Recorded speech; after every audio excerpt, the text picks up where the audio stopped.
आप सभी का बहुत बहुत स्वागत है एक और फ्रेश एपिसोड में। आज का जो वीडियो बच्चों होने वाला है वो इस बात को लेके होने वाला था कि डिस्कशन था। एक बच्चे ने कमेंट पे लिखा तो मुझे लगा कि ज़रूर से इसका आंसर करना चाहिए। उस बच्चे ने ये पूछा कि सर अगर मुझे सपोज एडमिशन लेना है यूनिवर्सिटी ऑफ दिल्ली में और नॉर्थ कैंपस में मुझे नहीं मिल सकता या साउथ कैंपस में नहीं मिल सकता, तो वो कहता है कि सर मैं फिर ना मतलब मैं ऑफ कैंपस में नहीं पढ़ना चाहता, तो क्या मैं जो है ओपन से कर लूँ। मतलब डी का ओपन भी होता है, सबको पता है, स्कूल ऑफ ओपन लर्निंग से होता है, SOL जिसको बोलते हैं, SOL। और कई सारे बच्चे ये जानना चाहते हैं कि हाँ मतलब वो वर्थ डूइंग है। और बच्चों को शायद ये लगा कि मैं DU में पढ़ाता ही हूँ तो शायद मेरे से बेटर आंसर नहीं कोई कर पाएगा। तो हाँ, ये बात तो सच है कि मुझे काफ़ी सारी बातें इस बारे में पता हैं, लेकिन ज़्यादा अच्छा एक्सपीरियंस वो दे पाएंगे जो कोई पुराना बच्चा पढ़ा हुआ है और जिसने ये स्ट्रगल किया है। तो मैंने कुछ 2-3 बच्चों से बात की और उनसे बात करने के बाद कुछ बातें जो है मैं आपको बताना चाहता हूँ इस बारे में, क्योंकि जो एक्सपीरियंस होता है, बच्चों का जो एक्सपीरियंस होता है वो ज़्यादा बेटर हो पाएगा। ठीक है, तो मैंने उनके एक्सपीरियंस को जो है डिस्कशन किया और उसके बाद इस वीडियो को मैं बना रहा हूँ। काफ़ी दिनों से मैं इस वीडियो को प्लान कर रहा था, बट 2-3 बच्चों से मीटिंग अरेंज नहीं हो पा रहे थे। कभी मैं फ्री नहीं था, कभी बच्चे फ्री नहीं थे, तो कहीं ना कहीं मिलके फाइनल सेट हुआ और हमारे बीच में बात डिस्कशन हुआ। और उसके बाद में कुछ पॉइंट्स निकल के आए बच्चों, वो ये कि देखिए, बच्चों ने ये बताया कि नॉर्थ कैंपस में पढ़ने वाले बच्चे को जो है जॉब्स में जो है प्रॉब्लम नहीं हुई। मतलब अगर हम जॉब से रिलेटेड अगर हम देखें, अगर कोई प्राइवेट कंपनी में जॉब करना चाहता है तो किसी प्रॉब्लम डेफिनेटली से नहीं हुई। लेकिन अगर आप वैल्यू की बात करते हैं तो value more and less government papers में दोनों की सेम है। ठीक है, कोई भी फॉर्म भर सकते हो, आगे B.Ed करना चाहो तो दोनों की इक्वल वैल्यू मिलती है, दोनों की प्रेफरेंस इक्वल है। लेकिन अगर प्राइवेट कंपनीज में आप जाने की बात करते हो तो वहाँ डेफिनेटली से एक बायसिंग हो जाती है कि नॉर्थ कैंपस में पढ़ा हुआ बच्चा, रेगुलर कोर्स का बच्चा है, इसका ओवरऑल परफॉर्मेंस अच्छा ही होगा क्योंकि इसने प्रैक्टिकल वर्क किया है, इसने काम किया है, लैब में क्लासेस अटेंड करी हैं, इसका पेशेंस लेवल हाई होगा।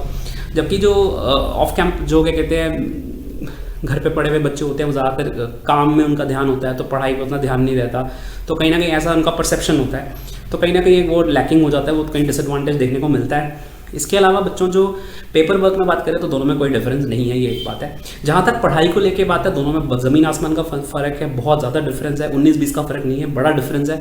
रीज़न उसका सिंपल ये है कि रेगुलर में जो आपको जो अटेंशन मिलती है टीचर्स की तरफ से और वो सब जो आपकी रेगुलरिटी होती है, क्योंकि आपको पूरी तरह एंगेज रखा जाता है, तो आपकी नॉलेज ओवरऑल बहुत ज़्यादा एनहेंस होती है। जबकि स्कूल ऑफ ओपन लर्निंग में क्या होता है, मोस्टली वो बच्चे चूज़ करते हैं जो साथ साथ काम करना चाहते हैं और फिर वो उतना अच्छे से पढ़ नहीं पाते हैं। इंडिया में तो यही कल्चर है, फॉरेन का कल्चर तो आपको पता है डिफरेंट है, बट यहाँ का कल्चर यही है कि जो बच्चा पढ़ रहा है वो पूरी तरह पढ़ रहा है, यही इंश्योर करना चाहते हैं सब। ठीक है, तो वो वाला कल्चर अभी इंडिया में नहीं है कि बच्चा जॉब भी कर ले और वो भी कर ले, उसको फिर आगे उतनी वो नहीं मिलती, अपॉर्चुनिटीज़ नहीं मिलती। शायद से कह सकते हो यहाँ की पॉपुलेशन बहुत है, यहाँ पे बहुत सारे लोग ऐसे मिल जाते हैं जो रेगुलर वाले हैं।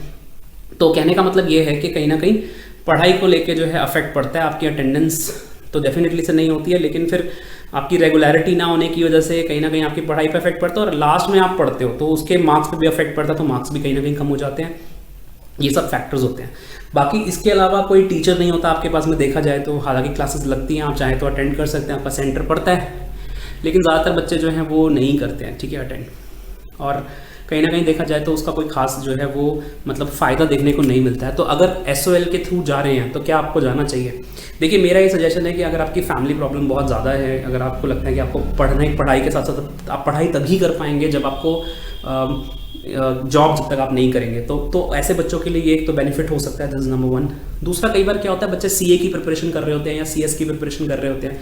ज़्यादातर कॉमर्स और आर्ट्स के बच्चों के लिए ही होते हैं, सबको पता है। साइंस के लिए तो SOL नहीं होता है। तो ऐसे बच्चों के लिए भी जो है वो मतलब एडवांटेज होता है, क्योंकि वो CS की तैयारी कर रहे होते हैं या IAS की प्रिपरेशन कर रहे होते हैं या कुछ और प्रिपरेशन कर रहे होते हैं, जिसके बाद उनको लगता है कि साथ साथ वो ये वाला करना चाहते हैं। तो अगर आप साथ साथ अगर कोई प्रिपरेशन कर रहे हैं तो डेफिनेटली से आपको इसमें एडवांटेज मिल सकता है SOL में, जो आपको रेगुलर में पूरी तरह से आपको ध्यान लगाना पड़ता है 3 सालों के लिए, तो वो कहीं ना कहीं डिसएडवांटेज रहता है। बाकी यूनिवर्सिटी ऑफ दिल्ली की डिग्री अगर आपको SOL से मिल रही है तो कहीं ना कहीं वर्थ डूइंग है। अगर आपकी ज़रूरत है, अगर आपकी रिक्वायरमेंट है, तो मैं आपको सजेशन दूंगा कि आप इस केस में आप जो है कर सकते हैं।